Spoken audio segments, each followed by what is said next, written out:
Ketika kita gagal bayar di pinjol, tidak ada yang bisa mengancam keselamatan kita kecuali diri kita sendiri. Ya, penagihan dari DCWA pinjol, kunjungan DC lapangan itu tidak bisa menyakiti kita. Oke?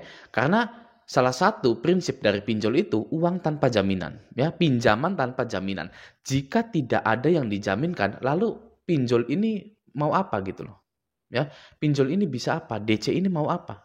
Oke? Jangankan berbuat kasar kepada Anda, nyita barang Anda pun tidak bisa. Ya, Anda sering diancam akan dipidanakan oleh DC ya, karena penggelapan uang. Sering kan Anda seperti itu ya. Anda sering didatangi DC lapangan pinjol mungkin. Ya. Apakah itu akan menyakiti diri Anda? Ya, tentu tidak. Paling kepala pusing sebentar gitu. Habis itu ya sudah biasa saja. Ya, jadi jangan sampai kita ini memutuskan untuk tidak berjuang melawan pinjol-pinjol ini. Sampai-sampai kita itu menyakiti diri kita sendiri. Ya. Nah, di video ini saya sudah merangkum ciri-ciri nasabah yang kemungkinan bisa tidak selamat saat gagal bayar di pinjol. Anda wajib nonton video ini agar Anda bisa menyelamatkan diri Anda dan orang-orang di sekitar Anda yang terjerat pinjol juga. Oke ya, langsung saja kita bahas ciri debitur yang tidak selamat gagal bayar di pinjol. Oke, yang pertama adalah tidak mengganti nomor tapi tetap takut dan tidak berani gitu ya. Jadi kalau Anda mau terus memakai nomor Anda yang Anda daftarkan ke pinjol itu, Anda harus berani. Wajib berani. Atau kalau bukan berani, selengean gitu ya. Udahlah, penagihan-penagihan, telepon, WA gitu. Ya sampah gitu kan. Nah itu baru boleh tidak mengganti nomor. Tapi kalau tidak mengganti nomor, lalu Anda komplain, ini kapan ya berhentinya pinjol ini menagih? Waduh, ya itu nggak bisa itu ya, karena akan terus kepikiran, mindset Anda akan menjadi lemah. Kekuatan Anda untuk melawan pinjol-pinjol ini akan semakin lemah karena terus-terusan ibaratnya doktrin oleh DC pinjol ini untuk tunduk, untuk menjadi budak gitu ya. Jadi selamatkan diri Anda dengan cara mengganti nomor Anda. Ya, atau kalau tidak mengganti nomor, Anda wajib menganggap DC pinjol itu sampah semua. Yang harus Anda hapus atau buang chattingannya. Ya, lalu jalan hidup Anda secara normal kembali. Oke, ya itu yang pertama. Yang kedua, pesan penagihan sampai ke handphone Anda. Ya, yang artinya adalah masih checklist 2, masih centang 2, bahkan hijau.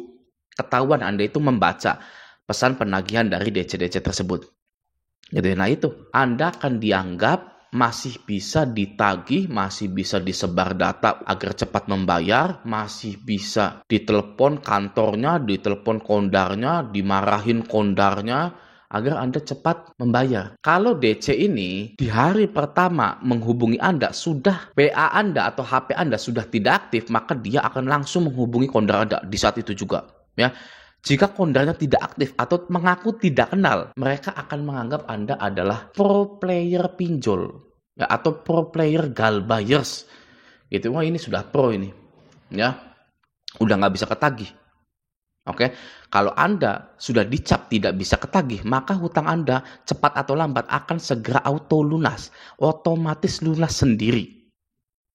Ya, karena pinjol tidak tahu keberadaan Anda, tidak tahu status Anda, tidak bisa diusahakan juga untuk ditagih, namun tingkat gagal bayar di perusahaan pinjol itu tinggi, yang mana akan disanksi oleh OJK jika tinggi.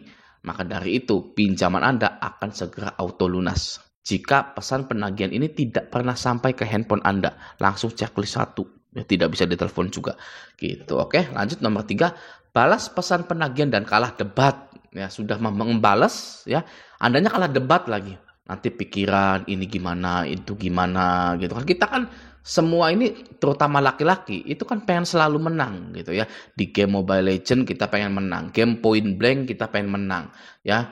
Dapetin cewek itu pengen menang. Gimana bisa jika Anda yang bekerja atau mempunyai aktivitas tiba-tiba ingin melawan DC yang pekerjaannya itu menagih, yang sudah mempunyai senjata-senjata untuk melawan Anda.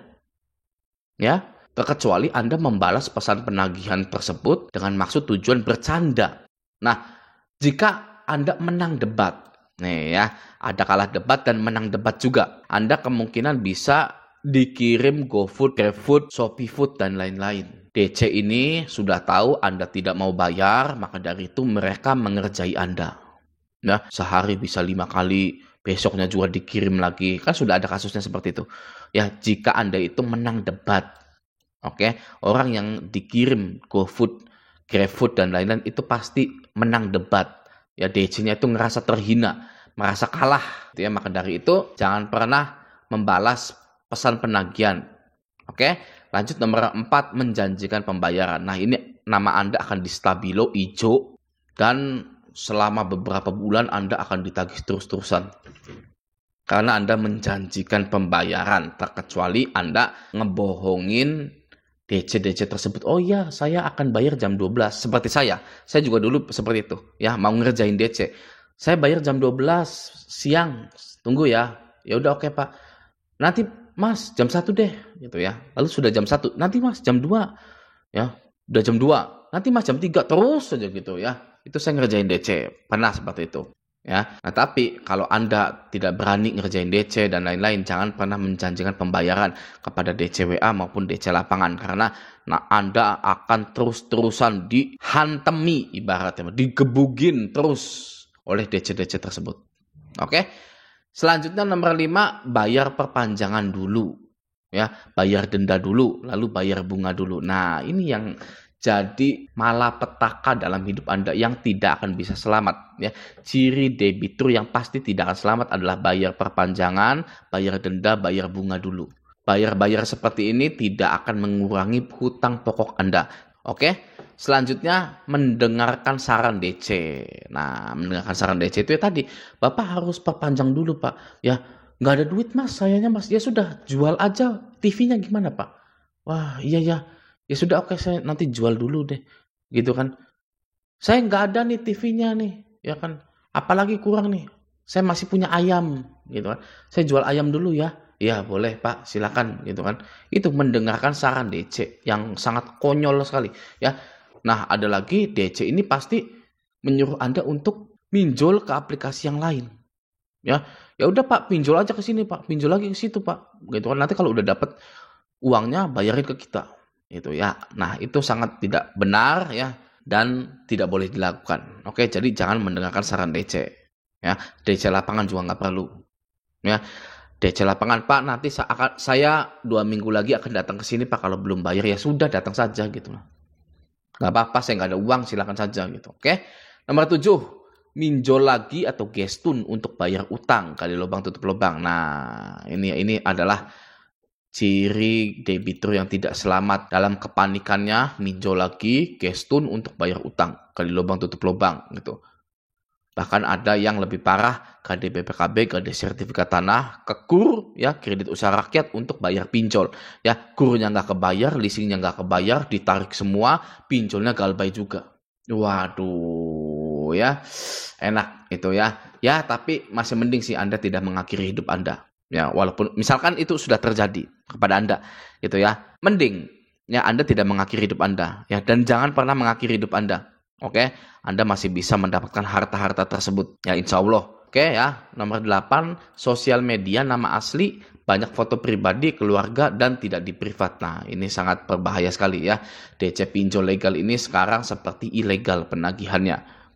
Mereka sudah masuk ke sosial media tanpa mencantumkan nama dari pinjolnya. Ya, misalkan Anda galbay di Ada Pundi atau Ada Kami gitu ya. Lalu di Indodana juga, Kredivo juga gitu kan. Nah, DC ini akan mempermalukan Anda di sosial media tanpa menyebutkan nama aplikasinya.